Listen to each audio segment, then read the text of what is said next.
Welcome to today's Flying Talkers broadcast. We are glad that you are here as we begin our coverage of the World Cargo Symposium taking place all this week of April 14, 2025 in Dubai. Our program begins in a minute after this brief timeout. Flying Talkers broadcast is brought to you totally by ATC, the greatest and very best GSSA in the world today.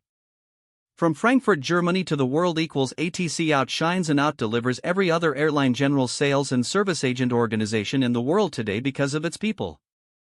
Good work is not done by a company, but by the people who work there.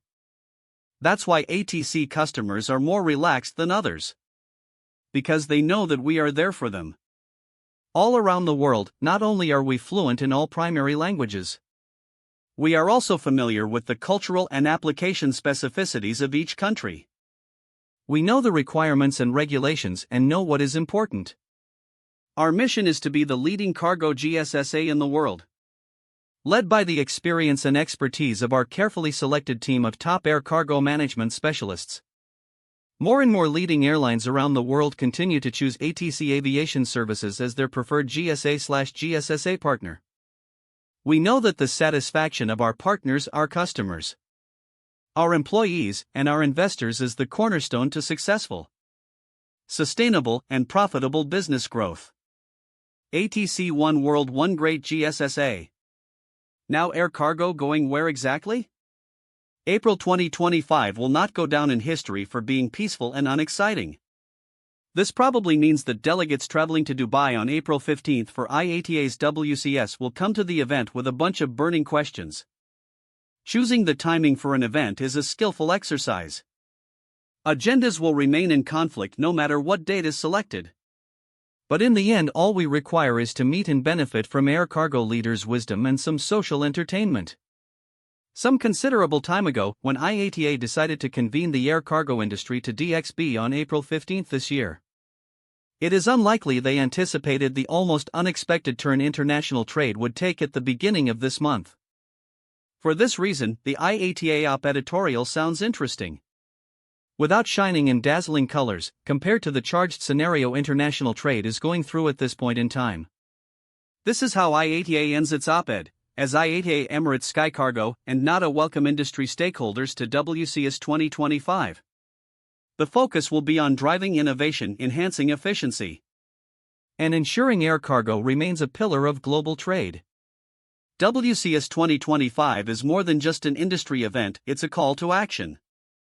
The discussions in Dubai will shape the industry's trajectory for years to come. The question is not whether air cargo needs can navigate the current environment, but how quickly it can adapt to new global realities. The answer will define the future of air cargo. If the Trump anti-globalization views prevail, this means that one of the greatest players in the complex global supply chains, i.e., the USA, will no longer maintain the conditions for significant volumes of cargo to move across the world to reach the U.S. consumer. Trump seems to be working as a surrogate to the Seattle protesters' 1999 and seems to have best intentions to deliver a world with stronger borders to protect American interests by putting brakes to globalization. Whether this actually serves the American interests remains to be verified. But it could cause a complete U-turn in the global development. If this program comes to fruition, leaving the doom and gloom scenarios aside. In our view, there are two alternatives. A, air cargo will thrive in Asia, Africa and Europe, perhaps in Latin America, if these areas remain in a free trade situation. Whilst U.S. and Americans refocus on their own internal market. B, all areas retrench on their own markets, starting or revamping piecemeal autonomous economies, which will struggle to keep all their supplies in balance, and this will make international transport and logistics less important than it has been in the last 4 decades at least.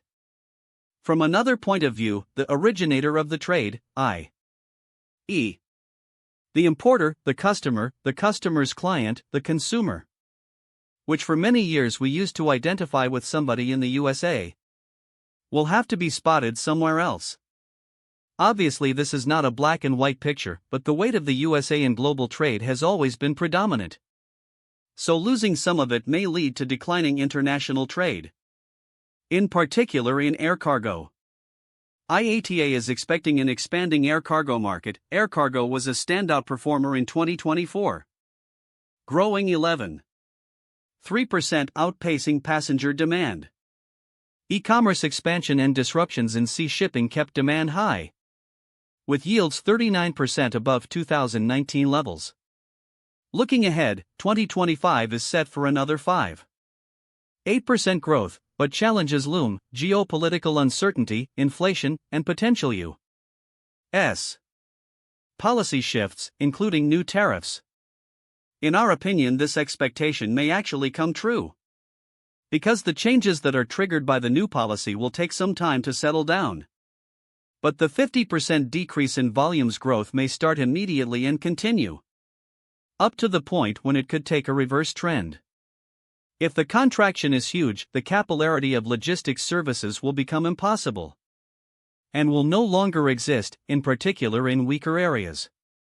IATA continues with a spontaneous truism: these pressing issues will take center stage at the IATA World Cargo Symposium, WCS, 2025 in Dubai from the 15 to 17 April. Industry leaders will explore how air cargo can navigate an increasingly complex global trade environment. This is the language you would normally use to attract participants and confirm that the issues they have in mind will be right in focus at the summit.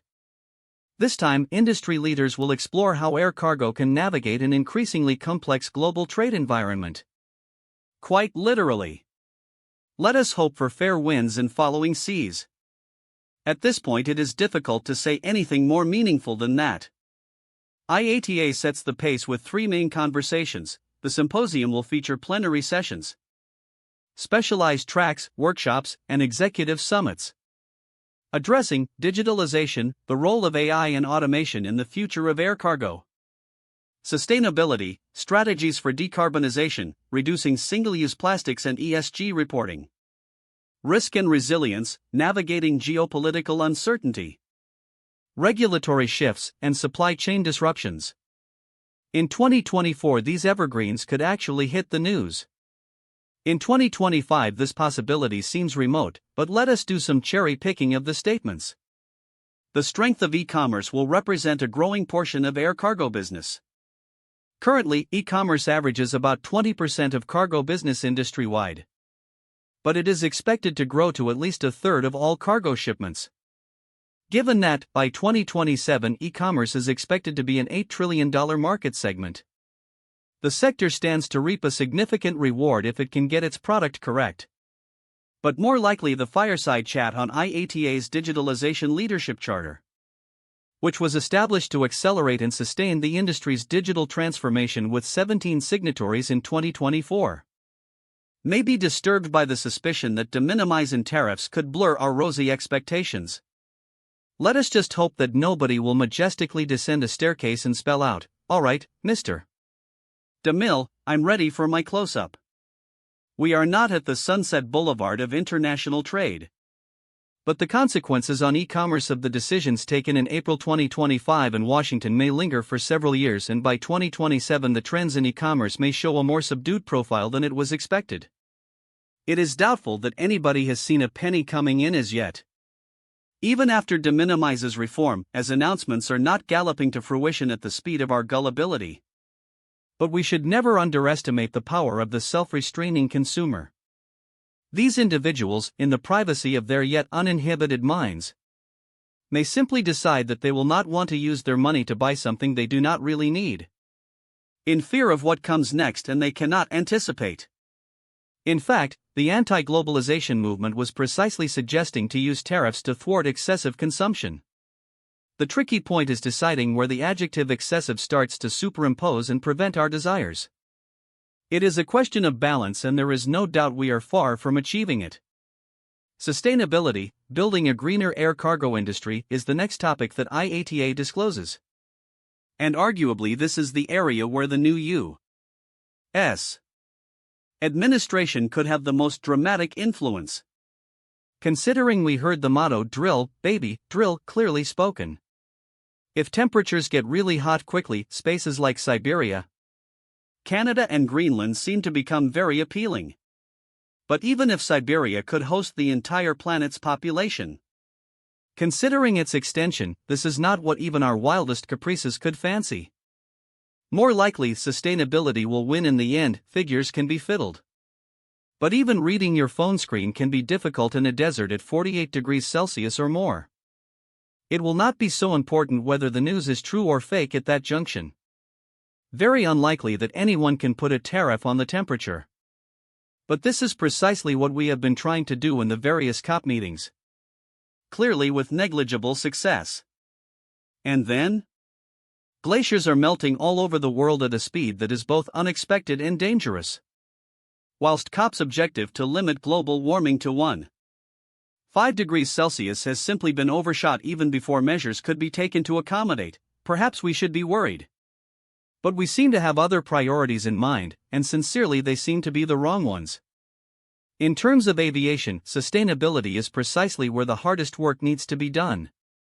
Because climate will not show patience separately with the EU. The U.S., China, Russia or Africa, all of us will go through a common destiny in the end. IATA declares that sustainability efforts will significantly impact the industry's environmental goals. Reducing paper usage, optimizing cargo space, and minimizing single-use plastics are priorities. Circularity initiatives such as recycling unit load devices, ULDs, and increasing the use of sustainable aviation fuel, SAF, are critical to reducing air cargo's carbon footprint. Aviation is a very difficult area where improvement never seems to be sufficient. But thinking of ULDs and SAF is probably not enough. Maybe we need to squeeze our brains a bit more. Risk and opportunity comes to the table then in IATA's statement. Geopolitical risks remain a wildcard for air cargo. Potential U.S.